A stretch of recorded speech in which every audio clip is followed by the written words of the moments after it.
ખ્રિસ્તમાં વાલા ભાઈઓ બહેનો સ્વજનો, દર વર્ષે 29 નવેમ્બરના રોજ સમગ્ર ધર્મસભા સંત હુબર્ટનો તહેવાર ઉજવે છે. તેમનો જન્મ ઈસવીસન 665માં થયો હતો.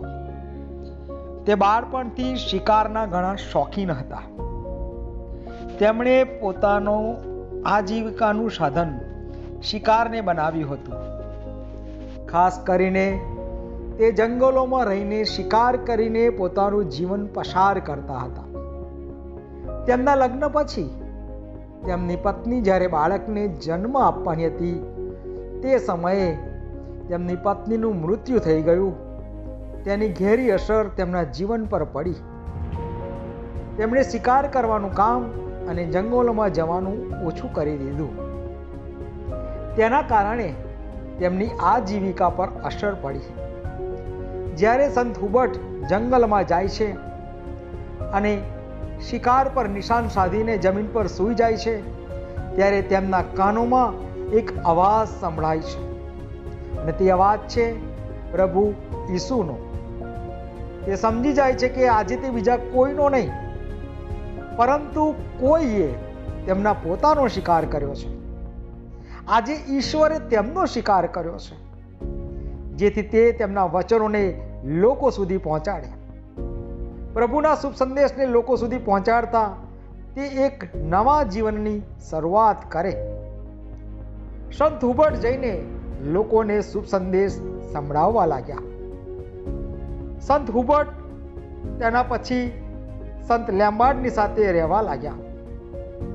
સંત લેમ્બાર્ડે કહ્યું કે સંત હુબર્ટ તેમના ઉત્તરાધિકારી હશે. ઈસવીસન 705માં સંત લેમ્બાર્ડને મોતને ઘાટ ઉતારી દેવામાં આવ્યા, કારણ કે તે ખ્રિસ્તના વચનોને, ખ્રિસ્તી શ્રદ્ધાને લોકો સુધી પહોંચાડી રહ્યા હતા. સંત લેમ્બાર્ડ પછી સંત હુબર્ટે તેમની જગ્યા લીધી અને પ્રભુના વચનોને ખૂબ જ ઉત્સાહથી આગળ ધપાવ્યા. પ્રભુના પ્રેમને લોકો સુધી પહોંચાડ્યો. સંત હુબર્ટ પ્રભુના શુભ સંદેશને ફેલાવતા લોકોને એ શિક્ષણ આપ્યું કે પ્રભુ પરમેશ્વર એ એક સાચા ઈશ્વર છે. પ્રભુ ઈસુ એક સાચા ઈશ્વર છે, તેમના સિવાય બીજું કોઈ છે જ નહીં. ઈસવીસન 718માં તેમને બેલ્જિયમના પ્રથમ ધર્માધ્યક્ષ બનાવવામાં આવ્યા. તેમના મૃત્યુ પછી તેમને બધા શિકારીઓના સંરક્ષક સંત ગણાવવામાં આવે છે.